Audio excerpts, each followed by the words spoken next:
Nerede var? Yardım et. 40 liraya مشغول یا مشغول دمر şey yemek böyle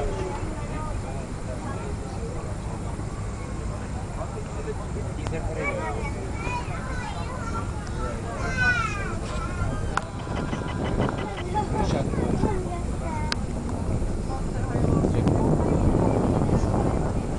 parayla nasıl diyelim anlaşıldı ben şimdi bana